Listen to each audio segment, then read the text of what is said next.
আমাদেরকে ক্র্যাক করতে হবে। চান্স একবারই আসার, একবারই আমাদেরকে ক্র্যাক করতে হবে। মাথায় রাখবে, যুদ্ধ কিন্তু জীবনের অঙ্গ।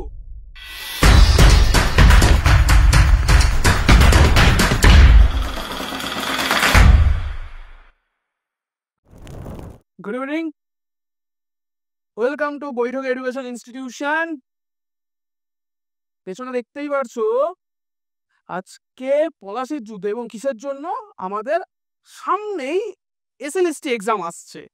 খুব শীঘ্রই তোমাদের জন্য নোটিফিকেশন আসতে চলেছে, আর বোধহয় বেশি দিনের অপেক্ষা নয়, প্রায় হয়েই এসেছে।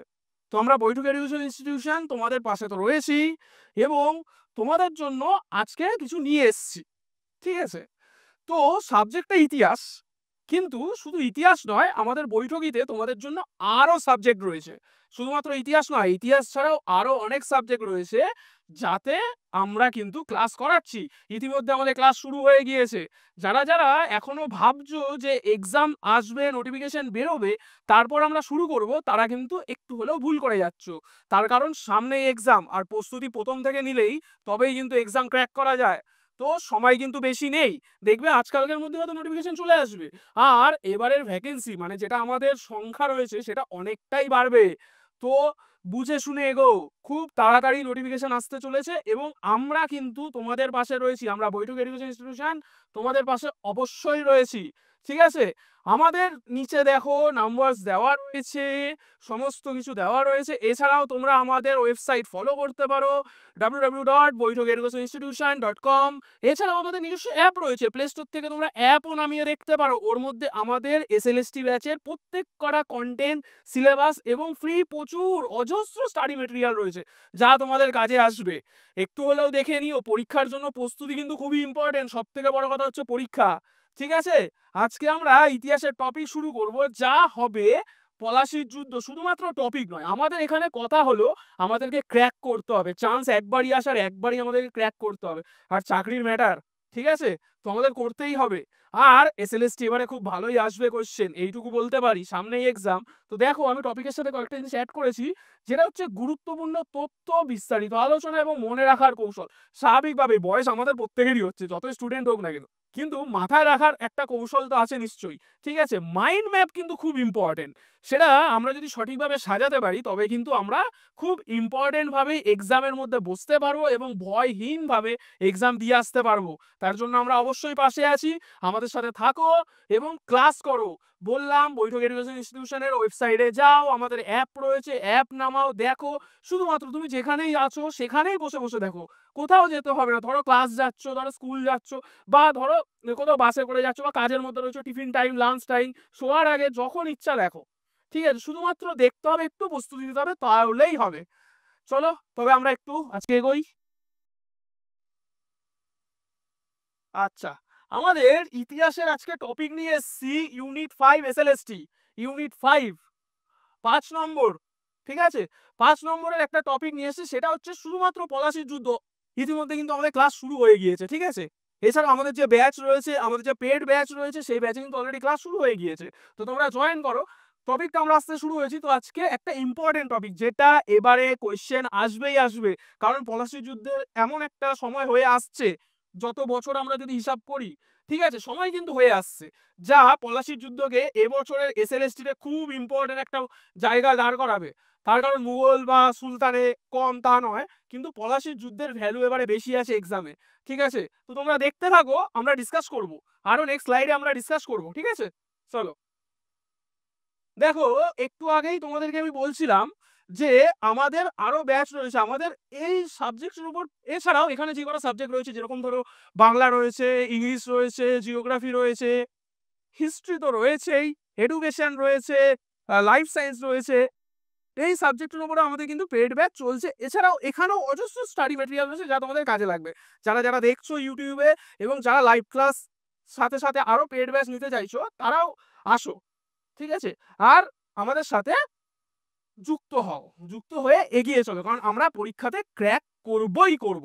ঠিক আছে, পেড ব্যাচে ভর্তি হও, নিচে নাম্বার দেওয়া রয়েছে, সেখানেও দরকার পড়লে তোমরা নাম্বারে কন্ট্যাক্ট করে কথা বলতে পারো, তারাও তোমাকে হেল্প করবে, যথেষ্ট চিন্তা কিছু নেই। এছাড়াও আমাদের ওয়েবসাইট তো রয়েছে, সেই ওয়েবসাইটে যাও। তারপর আমাদের অ্যাপস রয়েছে, অ্যাপসে গিয়ে চেক করো তোমার যেটা ভালো লাগছে। তুমি হিস্ট্রি হলে হিস্ট্রি, জিওগ্রাফি হলে জিওগ্রাফি, যা ভালো লাগছে, যেই সাবজেক্টের উপর তুমি বসবে সেই সাবজেক্টের উপর তুমি নাও, ঠিক আছে, যে সাবজেক্ট তোমার মনে চাইছে। চলো আমরা এগোই। আচ্ছা দেখো, শুরুতেই মন দিয়ে শুনবে, শুরুতেই আমি এখানে অ্যাড করেছি প্রেক্ষাপট। কোনো যুদ্ধ, মাথায় রাখবে, যুদ্ধ কিন্তু জীবনের অঙ্গ, সেটা চাকরি ক্ষেত্রে হোক বা যে কোনো ক্ষেত্রে, যুদ্ধ ছাড়া কোনো কিছু নেই। আজকে যুদ্ধ কিন্তু খুব ইম্পর্টেন্ট। আমি একটুখানি টপিক ছেড়েই যাচ্ছি, দেখতেই পাচ্ছ আগের দিন কি হলো, 7 তারিখে অপারেশন সিন্দুরের কথা সবাই শুনে নিয়েছে অলরেডি। টপিক ছেড়েই যাচ্ছি, তো যুদ্ধ কিন্তু ইম্পর্টেন্ট। দাগ লাগলে সেই দাগ মেটাতে হয়, ইতিহাসের ভাষায়ও রয়েছেই। তো যেরকম আমাদের একটা দাগ বা কালিমা লেগেছিল, সেই কালিমা কিন্তু আমরা উপড়ে ফেলতে সাহায্য করেছে, ঠিক আছে। তো যুদ্ধ জীবনের একটা অঙ্গ, সেটা চাকরি ক্ষেত্রে হোক, স্কুল লাইফ হোক, কলেজ লাইফ, প্রত্যেক ক্ষেত্রে হবে। তো পলাশির যুদ্ধ কিন্তু খুব ইম্পর্টেন্ট টপিক। এছাড়া তোমাদের সামনে এসএলএসটির যুদ্ধ, বিশাল বড় যুদ্ধ, এবং সেই যুদ্ধে আমাদের জয়লাভ করতেই হবে, আর আমরা আছি তোমাদের পাশে, চিন্তা করো না, হবেই হবে যুদ্ধে জয়। চলো বলে দিই, একটা পয়েন্ট অ্যাড করেছি, মুঘল সাম্রাজ্য ভেঙে পড়া। কেন অ্যাড করলাম? পলাশির যুদ্ধের সাথে মুঘল সাম্রাজ্যের কি সম্পর্ক? আশা করি ঔরঙ্গজেবের ডায়লগটা অনেকেরই মনে আছে, আমার মৃত্যুর পরই আসিবে প্লাবন। শুধুমাত্র এটা ঔরঙ্গজেবের ডায়লগ না, অনেকেই এরকম ডায়লগ দিয়ে গেছে, তবুও মুঘল সাম্রাজ্য, ঔরঙ্গজেব কিন্তু এই ডায়লগটা দিয়ে গেছে যে আমার মৃত্যুর পরেই আসিবে প্লাবন। তো তার যখন মৃত্যু ঘটে, তারপর থেকে ফারুক শাহের ফরমান সবার মনে আছে, 1717 1717তে ফারুক শিয়ার যখন তোমার ফরমান দেয়, তখন কিন্তু ব্রিটিশ সুযোগ পেল ভারতে নিঃশুল্ক ব্যবসা বাণিজ্য করার। ওকে, ভালো কথা, তারা বণিক হিসেবে আমাদের এখানে আসলো, এসে তারা ব্যবসা বাণিজ্য করতে শুরু করলো, কোনো অসুবিধা নেই, কোনো কিছু নেই। কিন্তু তার সাথে সাথে তাদের মাথা চাড়া দিয়ে উঠলো যে ভারতের মতো একটা জায়গা, এই জায়গাটাকে হাতছাড়া করলে কিন্তু চলবে না। তো তখন তারা কি করলো, বাণিজ্যের সাথে সাথে কিছু সাম্রাজ্য বাড়ানোর চেষ্টায় রইলো, তারা কিন্তু সেদে আসেনি। আমাদের ভারতীয়দেরও কিছু রয়েছে যারা বিশ্বাসঘাতক করবে, আমরা এই পলাশির যুদ্ধতেই বিশ্বাসঘাতকতার নামও পাবো, ঠিক আছে। নিজের ভালো করতে গিয়ে অন্যের খারাপ করতে যাওয়া যা হয়, সেরকমই হবে পরবর্তীকালে, আমরা পড়বো আস্তে আস্তে। আমি জানি তোমরা জানো, তাও এই টপিকগুলো মনে রাখার কিভাবে পড়বো সেইভাবে আজকে আমরা তথ্য আলোচনা করবো। দেখো ইম্পর্টেন্ট, সব পড়ার দরকার নেই, শুধুমাত্র যেরকম যেরকম পড়তে হবে সেরকম সেরকম আমাদের মাথায় রাখতে হবে। আমাদের হোল সিলেবাস নয়, আমাদের এক্সাম বেসড, পরীক্ষার ওপর ডিপেন্ড করে আমাদের পড়তে হবে। পরীক্ষা আমাদেরকে কি বলছে, কোনটা করণীয়, তার উপরে কিন্তু আমাদের পড়া দরকার, ঠিক আছে। পরীক্ষা মেন, আমাদের সিলেবাস থেকে বড় কথা আমাদের পরীক্ষা মেন, যে ওইখানে আমার কোন জিনিসটা করলে কাজে লাগবে। তো সেইভাবেই আমার এই পুরো জিনিসটা সাজানো। চলো এগোই। মুঘল সাম্রাজ্য ভেঙে পড়া, আমি যেটা বললাম 1717তে ফারুক শাহ যখন ফরমান দিল, তারপরে প্রায় ব্রিটিশ ঢুকলো, ব্রিটিশ ঢুকে মানে সব জায়গার থেকে আমাদেরকে মানে লাইক উই পোকা যেরকম ভাবে খেতে থাকে না, সেরকম ভাবে খেতে থাকে। সেটা আমরা ধরতে পারলাম না, ধরতে পরে পারবো যখন একেবারে শেষ করে দেয়। যাই হোক এগোই। স্থানীয় ভারতীয় এবং ইউরোপীয় রাষ্ট্রগুলি তাদের নিজস্ব রাজনৈতিক ও অর্থনৈতিক ক্ষমতার ভিত্তি তৈরি করার চেষ্টা করছিল। দেখো, স্থানীয় ভারতীয় ইউরোপীয় রাষ্ট্রগুলি তাদের, স্থানীয় ভারতীয় মানে এখানে ভারতীয় লোকজনের কথা বা জমিদার যাই হোক, তারা ইউরোপীয় রাষ্ট্রগুলি তাদের নিজস্ব রাজনৈতিক অর্থনৈতিক ক্ষমতার ভিত্তি তৈরি করা, মানে বেসিক্যালি পাওয়ার, শক্তির কথা এখানে বলা হচ্ছে, শক্তির কথা কিন্তু এখানে বলা হবে, মাথায় রাখতে হবে, কারণ শক্তির কথা প্রত্যেকে চায়, আমার ক্ষমতা, আমার পাওয়ার, আমার এই জিনিসগুলো দেখাও, ঠিক আছে। শুধুমাত্র ব্রিটিশ, সেটা শুধুমাত্র ব্রিটিশ নয়, সেখানে ভারতীয়রাও রয়েছে। তো শক্তি দেখাতে গেলে যা হয়। এরপরে east India company, east India company, east India company, east India company প্রথম প্রতিষ্ঠিত কোথায় হয় জানা আছে? East India company trivia, east India company প্রথম কোথায় প্রতিষ্ঠিত হয়? সুরাট,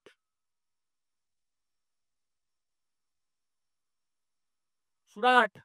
যারা জানতে তারা ওকে, আর যারা জানো না তারা জেনে নাও। কমেন্টে লিখো যে ইস্ট ইন্ডিয়া কোম্পানি, তোমাদের জন্য কাজ, কমেন্টে লিখো ইস্ট ইন্ডিয়া কোম্পানি কত সালে এস্টাবলিশ হয়, এটা হোমওয়ার্ক, কমেন্টে লিখো। আমি দেখবো যারা লাইভ রেকর্ডেড ক্লাস দেখবে তাদেরকে বলছি, কমেন্টে লিখো, আমি দেখবো যে কতজন সঠিক উত্তর দিয়েছো, ঠিক আছে। বলছি আছি আমরা, ভুল হলে অসুবিধা নেই, কিন্তু কমেন্ট করো।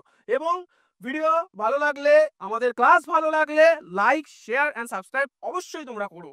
ওকে চলো ওই সময় যখন ইস্ট ইন্ডিয়া কোম্পানি হলো, এই সময়ের পিরিয়ডটা, পলাশির যুদ্ধের সালটা কত সেটা আমি পরে বলছি, কিন্তু ওই ইস্ট ইন্ডিয়া কোম্পানির পরের সময় থেকে বাংলার নবাব তখন কে ছিল?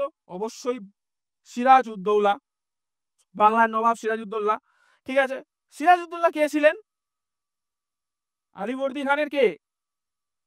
আলীবর্দী খানের কে সেটাও তোমরা কমেন্টে লিখবে, আমি দেখবো, কমেন্টে লিখো তোমরা। ওকে, চলো। কোম্পানির কিছু সময়ের জন্য বিরোধ চলছিল প্রথম দিকে। হ্যাঁ, সিরাজউদ্দৌলা মেনে নেয়, ব্রিটিশদের অনেক জিনিস মেনে নেয়নি, তিনি প্রতিরোধ করেছেন। ঠিক আছে, তিনি প্রতিরোধ করেছিলেন, আমাদের এটা মাথায় রাখতে হবে, তিনি কিন্তু প্রতিরোধ করেছিলেন, ব্রিটিশদের কিন্তু মেনে নেয়নি একাধিপত্য। চলো নেক্সট স্লাইডে এগোই। ওকে, দেখো এখানে একটা পয়েন্ট অ্যাড করেছি, সেটা হচ্ছে 7 বছরের যুদ্ধ। 7 বছরের যুদ্ধ কি ভারতীয়দের সাথে? ভারতীয়দের সাথে এই 7 বছরের যুদ্ধটা কি? 7 বছরের যুদ্ধ 1756 থেকে 63 কাদের সাথে হয়? 7 বছরের যুদ্ধ কি ভারতীয়দের সাথে? কারণ আমরা পলাশির যুদ্ধ কখন হয়েছে আমরা ভালো মতো জানি, কখন হয়েছে আমরা ভালো মতো জানি, কিন্তু 7 বছরের যুদ্ধ বলছে 56 থেকে 63, তাহলে নিশ্চয় পলাশির যুদ্ধ তো নয়, বা নবাব সিরাজউদ্দৌলার সাথে তো নয়। তাহলে 7 বছরের যুদ্ধ কাদের সাথে কাদের হয়, এটা আমাদেরকে মাথায় রাখতে হবে। একটা তো ব্রিটিশ, ঠিক আছে, একটা তো ব্রিটিশ গেল, সেকেন্ড কে হবে? ব্রিটিশের সাথে হলো, আরেকটা ব্রিটিশ ও ফ্রান্স। ক্লিয়ার? ব্রিটিশ ও ফ্রান্স 7 বছরের যুদ্ধ কিন্তু তাদের সাথে হয়েছিল, এটা আমার মাথায় রাখবে। এবং শুরু হওয়ার পর কোম্পানি ফরাসিদের বিরুদ্ধে, যদি এখানে লেখাই রয়েছে তবুও, ফরাসিদের বিরুদ্ধে সামরিক প্রস্তুতি বন্ধ করতে অস্বীকৃতি জানায়। ওকে, এই তখন তিনি কলকাতায়, কলিকাতা, ঠিক আছে, ফোর্ট উইলিয়াম আক্রমণ করে তাদের দুর্গ দখল করে। দেখো যখন কলকাতা ফোর্ট উইলিয়াম তৈরি করে ব্রিটিশরা, তখন কিন্তু নবাব বাধা দেয়, নবাব বলে যে ফোর্ট উইলিয়াম আমাকে না জানিয়ে কেন তোমরা কলকাতায় তৈরি করলে, যেটা উচিত নয়। ফোর্ট উইলিয়াম তৈরি কত সালে হয়েছিল? ফোর্ট উইলিয়াম কিন্তু প্রথমে কলেজ ছিল 1800, তাই না? ফোর্ট উইলিয়াম কলেজ 1800, কিন্তু দুর্গ কবে তৈরি হয়? 1800 তার নবাব সিরাজউদ্দৌলা ছিল না, ততদিনে তিনি নিহত হয়ে গিয়েছে রবার্ট ক্লাইভের হাতে, তাই তো? তার মানে 1800-তে ফোর্ট উইলিয়াম কলেজ তৈরি হয়। দেখো এটা কিন্তু ট্রিভিয়া দিলাম, ঠিক আছে। 1757-তে ফোর্ট উইলিয়াম দুর্গ ছিল, সেই দুর্গ যখন বানায় ফরাসিদের সাথে যুদ্ধ করার জন্য, যখন তোমার ইংরেজদের সেনা দরকার ছিল এবং তাদের যে প্রশিক্ষণ দেবে তা ফোর্ট উইলিয়ামেই হতো। আর ফোর্ট উইলিয়াম আমাদের কলকাতা, বর্তমানও, এখনো, আগেও তাই ছিল, ঠিক আছে। তো সেক্ষেত্রে নবাব বলেছিল যে হবে না, কিন্তু শোনেনি, ঠিক আছে, ভালো কথা। যখন দুর্গ শুনলো না, দুর্গ বানাতে বন্ধ করার পর, তখন কি করলেন, যেটা কৃষ্ণ গহ্বর আমি বাংলায় লিখেছি, অ্যাকচুয়াল এটাকে তোমাদের পরীক্ষাতেও হয়তো ইংলিশেই দেখবে ব্ল্যাক হোল, যার জন্য আমি লিখেছি এই ব্ল্যাক হোল থিওরি, বা ব্ল্যাক হোল থিওরি শুধু বলবো না, ঠিক আছে, ব্ল্যাক হোল থিওরি শুধু বলবো না, ব্ল্যাক হোল একটা কারণ আছে। কি কারণ আমাদের বুঝতে হবে। প্রথম কথা দেখো, ফোর্ট উইলিয়ামে আত্মসমর্পণের কিছুক্ষণ পর, কারণ যখন নবাব সিরাজউদ্দৌলা প্রথমবার অ্যাটাক করে ফোর্ট উইলিয়ামের যে লোকজন ছিল, বেশি সেনা ছিল না, ওই কারণে নবাব কিন্তু হারিয়ে দিতে পেরেছিল। তাদেরকে হারানোর পরে ফোর্ট উইলিয়াম কিন্তু নবাবের কাছে পরাজিত হওয়া স্বীকার করে, এবং স্বীকার করার পরে সিরাজ কিন্তু বন্দি করে, সেখানে সেনাদেরকে বন্দি করে, বন্দি শুধু করলো না, বন্দি করে তাদেরকে অন্ধকূপের মধ্যে ঠেলে দেয়। অশোকের অন্ধকূপ হত্যা তো শুনেছো, এটা নবাব সিরাজউদ্দৌলার অন্ধকূপ হত্যা। এটা কিন্তু অশোক যেমন কূপের মধ্যে, বা যেটাকে তোমরা আমরা কি বলি, কুয়োর মধ্যে ফেলে দিয়েছিল অশোক, কিন্তু নবাব কিন্তু কুয়োর মধ্যে ফেলেনি। নবাব কোথায় ফেলবে? নবাব একটা ছোট্ট ঘরের মধ্যে বন্দি করে রেখেছিল, বন্দি করে সেই ঘরের মধ্যে না আলো বাতাস কিছু ঢুকতো, পুরো দরজা লক, এবং 1-2জনকে নয়, কতজনকে করেছিল সেটা আমরা, যারা জানো তারা কমেন্টে লেখো, এবং যারা জানো না তারা আমাদের সাথে থাকো, আমরা ডিসকাস করব। দেখো চলো দেখে নি। জানা যায় একজন ব্রিটিশ ব্যক্তি, মানে যে বেঁচে গিয়েছিল তার কাছ থেকে জানা যায়, যেটাও কি করে সম্ভব হয়েছিল জানি না, তবুও যেটুকু জানা যায়, ব্যক্তির বিবরণে বলা হয়েছে যে 146 জন বন্দির মধ্যে 123 জনই এই সংঘর্ষে মারা যান। ক্লিয়ার? 146 জনের মধ্যে 123 জনই সেখানে মারা যায়। ক্লিয়ার? তারপরে কলকাতার কৃষ্ণ গহ্বর, যেটা ব্ল্যাক হোল, পরবর্তীকালে ব্রিটিশদের প্রতিশোধ এবং বিজয়ের জন্য একটি কার্যকর যুক্তি হিসেবে প্রমাণিত হয়েছিল। কারণ যখন নবাব সেই কাজটা করে বসলেন, তারপরে কিন্তু আলীগড়ের সন্ধি বা আলীনগরের সন্ধি কিন্তু করা হয় নবাবের সাথে।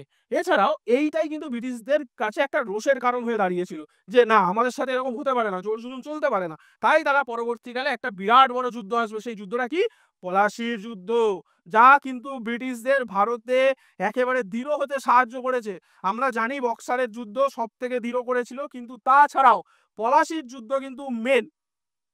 ওই যুদ্ধটা যদি না হতো তাহলে কিন্তু আমাদের ব্রিটিশ ভারতে আসতে পারতো না সেরম ভাবে। এই যে 200 বছরের পরাধীনতা, সেটাও হয়তো দেখতে হতো না যদি না পলাশির যুদ্ধ আমরা হারতাম। শুধুমাত্র পলাশির যুদ্ধে হারের তো অনেক কারণ আছে, তা আস্তে আস্তে আমরা ডিসকাস করবো। চলো আপাতত দেখে নি। আচ্ছা, 1757 সালের ফেব্রুয়ারি মাসের মধ্যে ওকে কোম্পানি এবং ব্রিটিশ সেনাবাহিনী কলকাতা পুনরুদ্ধার করে নেয়। ওই আলীনগরের সন্ধি যেটার কথা বলছিলাম, তারপরে আবার ব্রিটিশ জিতে নেয়। এই দেখো, পরের মাসে মানে ফেব্রুয়ারি যদি শেষ হতো তার মানে এটা মার্চে রবার্ট ক্লাইভ চন্দননগরের ফরাসি দুর্গ দখল করে নেয়।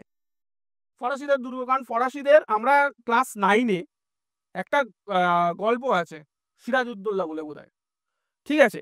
সেখানেও যদি দেখতে যাও সিরাজউদ্দৌলা ক্লাস 9, আমি হয়তো ক্লাসটা ভুল হতে পারে, কিন্তু হ্যাঁ সিরাজউদ্দৌলা বলে একটা গল্প আছে।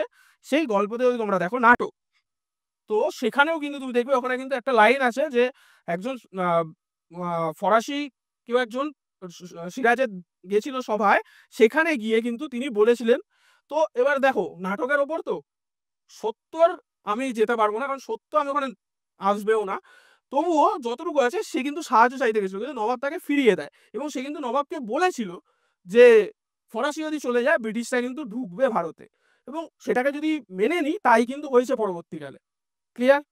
চলো, ফরাসি দুর্গ দখল করেছিল। আচ্ছা, এরপরে শাসন ব্যবস্থার পরিবর্তন।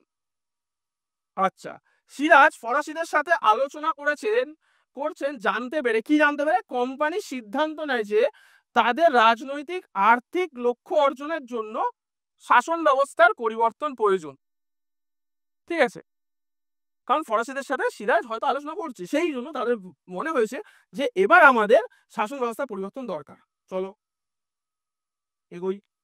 ওকে, সিরাজকে সরিয়ে দিতে চাওয়া কোম্পানি একা ছিল না। অবশ্যই সিরাজের পেছনে তো ষড়যন্ত্রের অভাব ছিল না, তাই না? কনস্পিরেসি থিওরি, সিরাজকে তো সবাই সরাতে চাইছিল সেই সময়।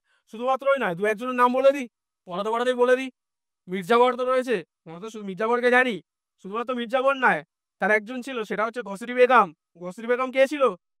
যারা জানো তারা কমেন্টে লেখো ঘসরি বেগম কে ছিল, আর যারা জানো না তারা জেনে নাও অবশ্যই। চলো, ঘসরি বেগম কিন্তু ঢাকা, বর্তমান বাংলাদেশ, সেখানে মতিঝিল, সেই মতিঝিলের নবাবের পত্নী ছিল। ঠিক আছে, চলো। সরি, যে কোম্পানি একা ছিল না, শেঠ, জগৎ শেঠ। জগৎ শেঠ কে? তখনকার দিনে ব্যাংকের হেড, ব্যাংকিং পরিবারের প্রধান।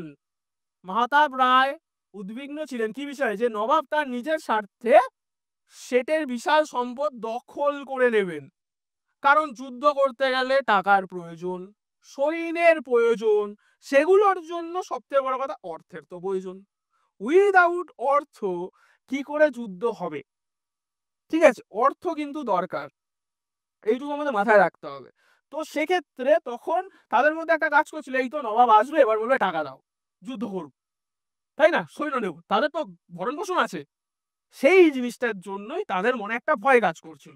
এটা একটা থিওরি, ঠিক আছে?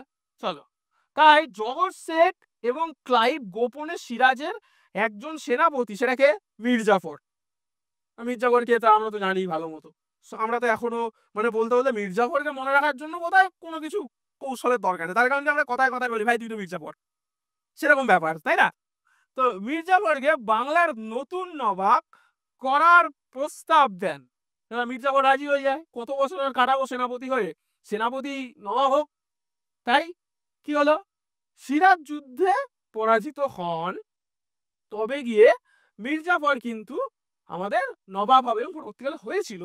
তাই 1757 সালের 23শে জুন, ডেট, ক্যালেন্ডার আছে বাড়িতে, প্রত্যেকের আছে, ডেস্ক হোক, পকেট হোক, যাই হোক, মোবাইলেও আছে। 23 তারিখ যাও জুনের, মার্ক করো। কি মার্ক করবো? এই যে পলাশিতে সুযোগ পান, পলাশির যুদ্ধ। 23শে জুন, ইয়ার কত 1757 হয়ে গেল। আমরা পেয়ে গেলাম। ক্যালেন্ডার, মাইন্ড ম্যাপ, সহজ কথা, 1 থেকে 31, 1 থেকে 30 থাকবেই। এইভাবে আমরা ব্যবহার করব, কাজে লাগাবো। ক্লিয়ার? চলো, মীর জাফর পলাশিতে সুযোগ পান। ওকে, চলো নেক্সট স্লাইড। আচ্ছা, সেনাবাহিনী খুব ইম্পর্টেন্ট, কারণ এখানে নাম্বারটা দরকার, এই নাম্বারটা মাথায় রাখবে, পরীক্ষায় আসে, খুবই ইম্পর্টেন্ট। ঠিক আছে, খুবই ইম্পর্টেন্ট, কিন্তু তোমরা মাথায় রাখবে। যা যা দেখছো তাদেরকে বলছি ভালোভাবে দেখো এবং বোঝো, বোঝার চেষ্টা করো, পরীক্ষার জন্য খুব ইম্পর্টেন্ট। আর মাথায় রাখবে, আমাদের কিন্তু অলরেডি পেড ব্যাচ শুরু হয়ে গিয়েছে। তোমরা যারা যারা এখনো অবধি এনরোল করোনি তাড়াতাড়ি এনরোল করতে পারো। তোমরা দেখে নাও, আমাদের ওয়েবসাইটে দেওয়া রয়েছে, অ্যাপে রয়েছে, তোমরা ফলো করতে পারো। ঠিক আছে, চলো ফিরে আসি কোর্সের মধ্যে। ওকে, সিরাজউদ্দৌলা 1733 থেকে 57 তার সময়। ওকে, প্রায় 50,000 সৈন্য, সিরাজের কাছে অঢেল সৈন্য। ক্লাইভের কাছে কিন্তু ছিল না এত, তবুও কেন ক্লাইভ জিতল। আসো বলে দিচ্ছি, 50,000 সৈন্যের নেতৃত্বে দিয়েছিলেন, যার মধ্যে 16,000 অশ্বারোহী সৈন্য ছিল। ঠিক আছে, মাথা রাখবে, অশ্বারোহী কত 16 দিয়ে আমরা 16 ঘোড়া সৈন্য ছিল। তার কাছে 50টি ফিল্ড কামান ছিল। আমি পরবর্তীকালে ফিল্ড কামানের ছবি দেখাবো তোমাদের, আগে দেখো 50টি ফিল্ড কামানের গোলার ছবি দেখাবো, কিন্তু তার আগে দেখে নাও 50টি ফিল্ড কামান ছিল। ঠিক আছে, যার মধ্যে 32, 24 এবং 18 পাউন্ডার ছিল। ওই গোলার কথা বলছিলাম সেটা, এগুলো গোলার ওজন। কামানের মধ্যে যে গোলা ছোড়া হবে সেই গোলার ওজন 32, 24 এবং 18 পাউন্ডের গোলা হতো। কিরকম দেখতে হতো তা আমি দেখাবো, ছবি আছে, অপেক্ষা করো, আমাদের সাথে থাকো, আমরা অবশ্যই আসবো। চলো, ফরাসিদের কাছ থেকে ধার করা অফিসাররা এই কামান পরিচালনা করতেন। দেখো, ফরাসিদের কাছ দিয়ে হেল্প তো পেয়েছিলেন কিছুটা হলো, তারা এই কামান চালাতো, কারণ প্রশিক্ষণের একটা ব্যাপার ছিল, সেই সময় তো অত প্রশিক্ষণ দিয়ে উঠতে পারেনি, তো সেই কারণে কিছু তো সেনা আমরা বাইরে থেকে নেবো, সেরকম ব্যাপার। ওকে, চলো, যেরকম এখন জানো নেপাল আমাদের সেনা ইউজ করে, সেরকমই অনেকটা। চলো এগোই। ওকে, লেফটেন্যান্ট কর্নেল রবার্ট ক্লাইভ। ওকে, 1725 থেকে 74 ওনার সময় পিরিয়ড। ব্রিটিশ বাহিনীর অধিনায়ক দিয়েছিলেন সিরাজের বিরুদ্ধে। ক্লিয়ার? কি ছিলেন পূর্বে একজন লেখক কেরানি হিসেবে দায়িত্ব পালন করা রবার্ট ক্লাইভ কোম্পানির সামরিক চাকরিতে যোগ দিয়েছিলেন। ঠিক আছে, চলো, তার কৌশলগত দক্ষতা এবং ব্যক্তিগত সাহসিকতার কারণে তিনি দ্রুত পদোন্নতি পেয়েছিলেন। লেখক থেকে তিনি একেবারে লেফটেন্যান্টে চলে এলেন। ঠিক আছে, বিরাট ব্যক্তিগত সম্পদ অর্জন করেছিলেন, তাও ঠিক। ওকে, এবার তার যে সেনাবাহিনী ছিল সিরাজের এগেনস্টে সেটা আমরা জানি। তার সৈন্যবাহিনীতে কি ছিল? মাত্র 3,000। কোথায় 50,000, কোথায় 3,000। আজকে যদি মির্জাফর যদি বিশ্বাসঘাতকতা না করতো, তাহলে ব্রিটিশ কি আসতো? কোথায় 50,000, কোথায় 3,000, কোনোভাবে সম্ভব? কোনোভাবে কি সম্ভব? ভেবে দেখো তাহলে। 3,000, যার মধ্যে 2,100 জন ভারতীয় সিপাহী পদাতিক, তার মধ্যে ভারতীয়রাই ছিল। ঠিক আছে, এবং 800 জন মাত্র ইউরোপীয় ছিল। ওই ওই যে সংখ্যাটা 2100 বা 2,100, সেই সংখ্যাটাকে যদি আমাদের দিকে নিয়ে করে নেওয়া যেত, তাহলে বোধ হয় ব্রিটিশদের আর কিছুই থাকতো না, শুরু হওয়ার আগেই শেষ হয়ে যেত। যাই হোক, এখন ইতিহাস বলে ইতিহাস, এখন মনে হচ্ছে, তখন মনে হয়নি। যাই হোক, পরবর্তী সেনাবাহিনীতে মাদ্রাজ ইউরোপীয় রেজিমেন্ট, মাদ্রাজের যে প্রেসিডেন্সি, 3টে প্রেসিডেন্সি, বোম্বাই, মাদ্রাজ, কলকাতা, তার মধ্যে মাদ্রাজ রেজিমেন্টে এবং 39তম রেজিমেন্টের 600 জন ক্রাউন সৈন্য ছিল। এবার ক্রাউন সৈন্য কারা? ক্রাউন কিন্তু ইন্ডিয়ানসরা হতো না, ক্রাউন হতো ব্রিটিশ যে ক্রাউন, তাদের থেকে সুপারিশ হয়ে আসা, লাইক এখনো যে সুপারিশ চলে রাজ্যসভায়, সেরকম সুপারিশ। ওকে, চলো, ক্লাইভের মাত্র 10টি ফিল্ড কামান এবং 2টি ছোট হাউইটজার বা হাইটজার আমরা বলতে পারি, হাইটজার ছিল। ঠিক আছে, চলো। আচ্ছা, এই মতবাদ আমি একটা অ্যাড করেছি, একজন মতবাদ দেবেন, সেই লেখক হচ্ছেন গুলাম হোসেন। ঠিক আছে, যুদ্ধের একটি বর্ণনা দিয়েছিল 1781 সালে, তিনি বলেছিলেন যুদ্ধ হত্যার আগুন, এটা মাথায় রাখবেন, কারণ মতবাদটা আসতে পারে এক্সামে। ঠিক আছে, তাই জন্যই পরীক্ষা ভিত্তিক করানো হচ্ছে, পরীক্ষায় তোমরা যেরকম কোশ্চেন দেখবে সেরকম ভাবেই কিন্তু করানো হচ্ছে, ভালোভাবে ফলো করো ক্লাসের মধ্যে। যুদ্ধ হত্যার আগুন যা এতদিন জ্বলন্ত অঙ্গারের স্তূপের নিচে জীবন্ত রাখা হয়েছিল এখন তা জ্বলে উঠেছে, কিন্তু টুপি পরা জাতির কাছে, যদিও এটা ভারতীয়কে বলা হয়েছে, ঠিক আছে, যখন সুশৃঙ্খল ও দ্রুত গতিতে কামান ও বন্দুক চালানোর দক্ষতার তুলনা নেই, তখন শুরু হলো অবিরাম বল ও গুলিবর্ষণ, এবং এত উত্তপ্ত অবিরাম গুলিবর্ষণ যে দর্শকরা নিজেই অবাক ও হতবাক হয়ে গেল, এবং যুদ্ধে অংশগ্রহণকারীদের ক্রমাগত বজ্রপাতের শব্দে তাদের শ্রবণ শক্তি বধির হয়ে গেল, এবং মৃত্যুদণ্ডের অবিরাম ঝলকানিতে তাদের দৃষ্টিশক্তি ম্লান হয়ে গেল। এই জিনিসটা যখন তোমার আসবে মন্তব্য অনুসারে, তখন এই জিনিসটা কিন্তু গুলাম হোসেন দিয়েছেন, ঠিক আছে, এক্সাম বেসিস তুলে আনা এটার। ওকে, চলো নেক্সট স্লাইড। আচ্ছা, এবার যুদ্ধ শুরু হবে, চলো যুদ্ধের কিছু বর্ণনা। কলকাতা থেকে প্রায় 100 মাইল, বর্তমান পলাশী আমরা জানি, কিন্তু বেথুয়া ডৌরি থেকে, বেথুয়া ডৌরি যেটা একটা স্টেশন আছে, ঠিক আছে, মুর্শিদাবাদের দিকে যেতে বেথুয়া ডৌরি বলে একটা স্টেশন, সেখান থেকেও যাওয়া যায়, খুব একটা দূর নয়, ঠিক আছে। তো 100 মাইল, যেটা 160 কিলোমিটার উত্তরে পলাশীর ছোট্ট একটা গ্রামের কাছে ভাগীরথী হুগলি নদীর তীরে সেনাবাহিনী মুখোমুখি হয়েছিল, যেটাকে আমরা বলি কোথায়, পলাশীর আমবাগান, তাই তো, আমবাগানের যুদ্ধও আমরা অনেক সময় বলে থাকি, মনে থাকবে। চলো, নবাবের প্রথম কামান হামলা তাদের নাগালের বাইরে ছিল। প্রথমবার যখন, এগুলো বর্ণনা, ইতিহাস মানে বর্ণিত জিনিস, ঠিক আছে, মাথায় রাখতে হবে, ফার্স্ট টাইম যখন তিনি কামানের আক্রমণ স্টার্ট করলেন তখন ব্রিটিশ থতমত খেয়ে গিয়েছিল, এটার অর্থ, এবং বিভিন্ন সংঘর্ষের ফলাফল অনিশ্চিত ছিল। এরপর প্রবল বৃষ্টিপাত শুরু হয়, অবশ্যই, ফলে কার্যক্রম ব্যাহত হয়, আর মুর্শিদাবাদে যদি বৃষ্টি হয়েছে তার মধ্যে বাগান, শেষ, যুদ্ধ কেন, কিছুই হবে না, সম্ভবপরই নয়। এখনের কথা তো ছেড়ে দিলাম, তখন তো মানে আরোই সম্ভব নয়। চলো, ব্রিটিশ গোলন্দাজরা, ওই কামান সুরবিরারা দ্রুত তাদের কামান এবং গোলা বারুদ টারপলিন দিয়ে ঢেকে দেয়। টারপলিন কাপড়, ধরে রাখো, তাদের সরঞ্জাম ছিল তাই তারা রাখতে পেরেছে, আমাদের ছিল না তাই আমরা পারিনি। ওকে, চলো, শত্রুরা কা করতে ব্যর্থ হয়, এখানে শত্রু বলতে সিরাজের সেনা, ঠিক আছে, তাদের গোলন্দাজ বাহিনীর কর্মকাণ্ড বন্ধ হয়ে যায়, ঠিক আছে, তার মানে প্রায় হেরে আসে। চলো, আচ্ছা, এ দেখো আমি এখানে একটা ম্যাপ দিয়েছি, পলাশীর যুদ্ধের পরিকল্পনা 1757-তে, এটা ম্যাপ, এটা ওয়েস্ট দিক, ঠিক আছে, দেখো ওয়েস্ট মেনশন করা রয়েছে, দেখো ভালোভাবে, এইটা হচ্ছে ওয়েস্ট দিক, ঠিক আছে, তার মানে এটা ইস্ট, তাহলে সাউথ নর্থ, ঠিক আছে, এখানে দেখো লেখাই রয়েছে ব্যাটেল অফ পলাশী। তো এটা হচ্ছে সেনা, সেনা, এ দেখো এদিক থেকে অ্যারো দেওয়া, এদিক থেকে একটা, এদিক থেকে একটা, এটা হচ্ছে ওই যে নদীটা। তো এই দুজনের মধ্যে এদিক থেকে একটা আক্রমণ, এদিক থেকে একটা আক্রমণ, দুদিক থেকে, ধরো এখানে সিরাজের সেনা রয়েছে, এখানে মির্জাফর, কিন্তু মির্জাফর অ্যাটাকই করেনি, মির্জাফর অ্যাটাকই করেনি, সেই কারণে কিন্তু মির্জাফর অ্যাটাক না করায় সিরাজ কিন্তু হারতে বাধ্য হয়, মির্জাফর অ্যাটাকই করলো না, সেই কারণে হারতে বাধ্য হয়। মির্জাফরের সাথে আরো ছিল, আমরা ওটাকে জানবো, এটা আরএফ স্কেলে ভাগ করা, অত ডিটেলস দরকার নেই, জাস্ট ছবিটা এটা উপস্থাপন করলাম তোমাদের সামনে যাতে তোমরা বুঝতে পারো। চলো এগোই।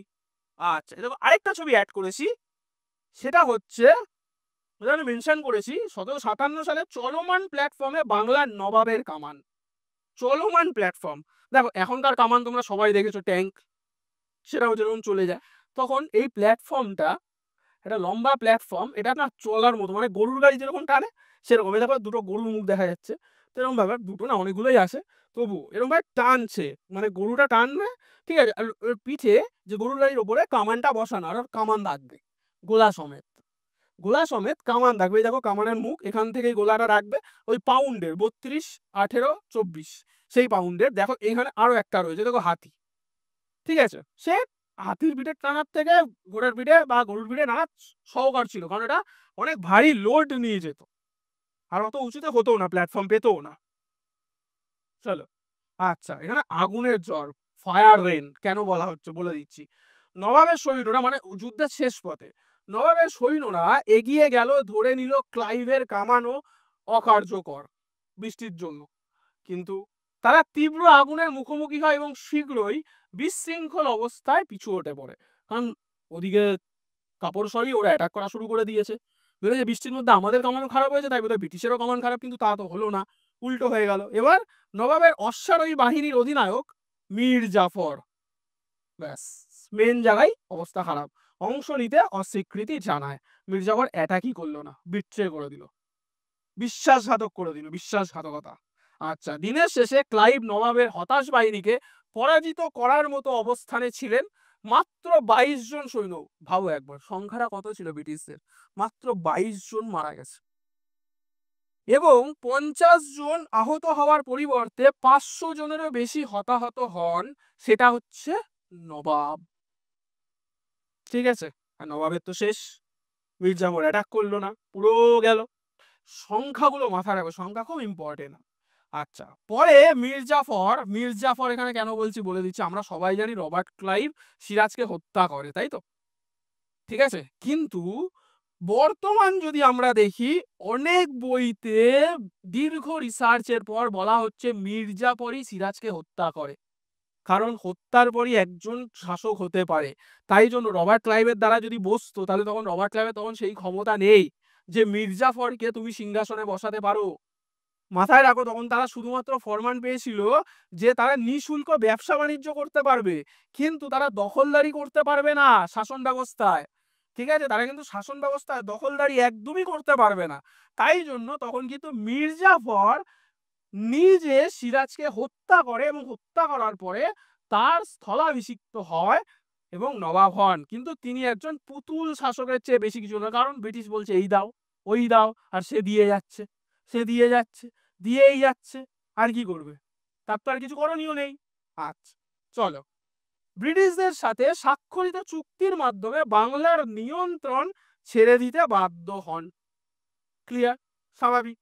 আচ্ছা, সিরাজের পরাজয়ের অর্থ ছিল ফরাসিরা আর বাংলা একটি শক্তিশালী ছিল না, ফরাসিদেরও কাজ শেষ, তারাও আর নেই, তার মানে পুরো বাংলা এখন ব্রিটিশদের হাতে। Clear, okay.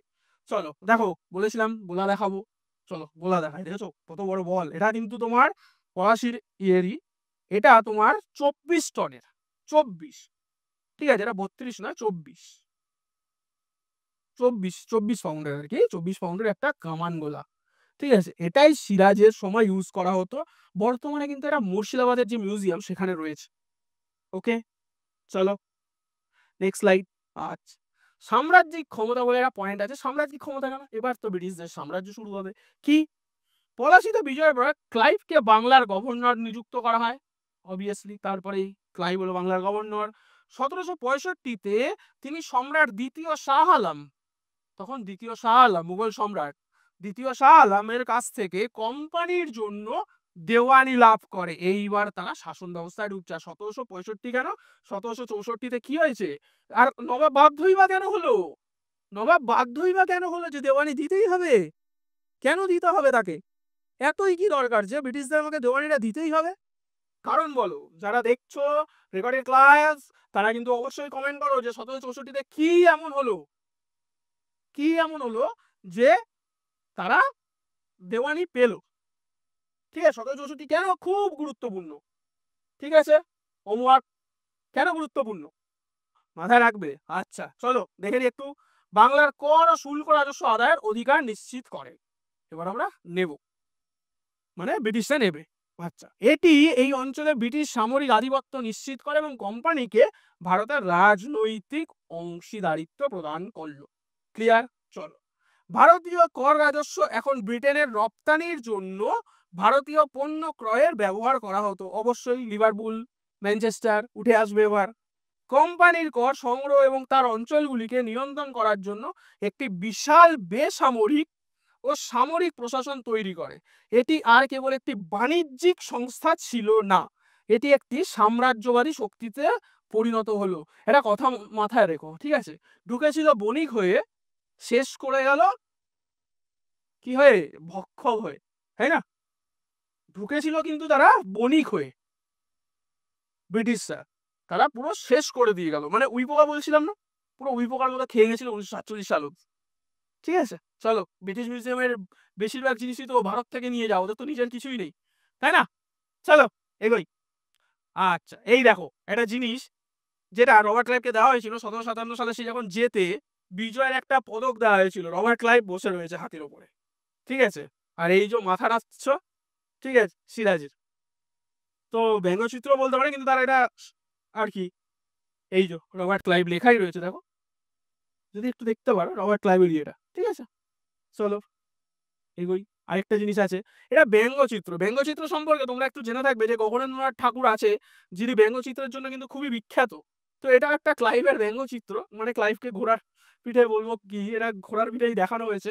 The Madras tyrant অর্থাৎ or the directors of director শিরোনামদের এই ব্যক্তিটি ব্যঙ্গচিত্র ক্লাইভকে তার লোভ এবং দুঃশাসন উভয়ের জন্য আক্রমণ করেছিল 1772 সালে একে।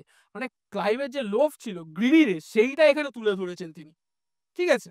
চলো ওকে, এবার ক্লাইভ তার জীবদ্দশায় জনমতকে বিভক্ত করেছিলেন কিরকম ভাবে, এই পয়েন্টটা খুব ইম্পর্টেন্ট।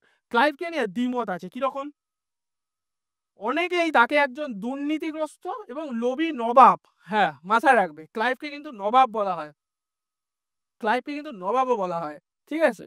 লোভী নবাব হিসেবে নিন্দা করেছিলেন, যিনি তার রাজনৈতিক ও সামরিক প্রভাবকে ব্যবহার করে সম্পদ অর্জন করেছিলেন। ক্লাইভকে কিন্তু, ক্লাইভের সাথে নবাব ওয়ার্ডটা কিন্তু জড়িত, মাথায় রাখবে তোমরা প্রত্যেকে। তো যদি বলে থাকে কোথাও, ধরো কোশ্চেন দিল তোমাদের যে নবাব রবার্ট ক্লাইভ, তখন কিন্তু ছেড়ে দিয়ে শোনা, দিল রবার্ট ক্লাইভ, নবাব রবার্ট ক্লাইভ, দেন এমডি ক্লাইভ, দেন এমসি ক্লাইভ, চারটেই এক, চারটেই একজন। কিন্তু তোমাকে কনটেক্সট, পরীক্ষার কনটেক্সট হিসেবে বুঝতে হবে, বলেছিলাম গুরুত্বপূর্ণ তথ্য আলোচনা, ঠিক আছে। লাস্টে একটা বিশাল ট্রিভিয়া দিলাম, নবাব ক্লাইভ কখন হবে, যখন বাংলার পলাশির যুদ্ধ, তখন নবাব ক্লাইভ। পলাশির যুদ্ধ যখন শেষ হবে, মির্জাবরকে যখন বসাবে, তার যে মধ্যের সময়টুকু, সেই সময় তিনি নবাব ক্লাইভ। আচ্ছা, এমসি ক্লাইভ হচ্ছে মাদ্রাসের গভর্নর যখন তিনি থাকবেন, তখন এমসি ক্লাইভ। আর ডিসি ক্লাইভ কখন হবে, যখন তিনি ডিরেক্টরস হবেন, তখন তিনি ডিসি ক্লাইভ। আর রবার্ট ক্লাইভ তিনি যখন ক্যানারি ছিলেন, যখন প্রথম ব্রিটিশ শাসনে ঢোকে, তখন তিনি রবার্ট ক্লাইভ। একটা লোকের চারটে নামের ক্লাসিফিকেশন দিলাম, ঠিক আছে। চলো আর একটুখানি আছে হয়তো। আচ্ছা, তো আজকে আমাদের টপিক এখানে শেষ। আশা করি এই ক্লাস সকলের ভালো লেগেছে, এবং যারা কোনো ডাউট রয়েছে তারা কমেন্ট করো, কমেন্টের মধ্যে আমরা দেখে অবশ্যই তোমাদেরকে রিপ্লাই দেব। এবং আমাদের ব্যাচ আমি প্রথম থেকেই বলছি যে শুরু হয়ে গিয়েছে। আগামী ক্লাসে, আগামী যে ব্যাচ আমার আছে পেড ব্যাচে, সেখানে সবার সাথে দেখা হবে, আসছি আমরা, ঠিক আছে। সবাই আসছি, সবাই প্রেজেন্ট থাকো, উপস্থিত থাকো, সেখানে ক্লাস করব। যারা এখনো জয়েন করোনি তারা শীঘ্রই জয়েন করো, খুবই শীঘ্রই পরীক্ষা আসতে চলেছে, আর কিন্তু সময় নেই একদম। নিচে দেখো নাম্বার দেওয়া রয়েছে, নিচে ওয়েবসাইট দেওয়া রয়েছে, এবং অ্যাপস তো রয়েছে, বৈঠক এডুকেশন ইনস্টিটিউশন, সেখানে তোমরা যাও, গিয়ে দেখো এবং জয়েন করো, ঠিক আছে। আমাদের অনেক কোর্স রয়েছে, অনেক স্টাডি মেটেরিয়াল রয়েছে, তোমাদের যেটা দরকার সেটা তোমরা জয়েন করো। পরীক্ষা আসছে, মানে যুদ্ধ, ঠিক আছে, আমাদের জিততেই হবে, আর আমরা জিতবো, একসাথে আছি এবং জিতবো, ঠিক আছে। চলো, তো থ্যাংক ইউ সকলকে ক্লাস অ্যাটেন্ড করার জন্য। দেখা হচ্ছে আগামী ক্লাসে শীঘ্রই, খুব শীঘ্রই আমরা আসছি, ঠিক আছে। পেড ব্যাচে জয়েন করো, চলো, থ্যাংক ইউ।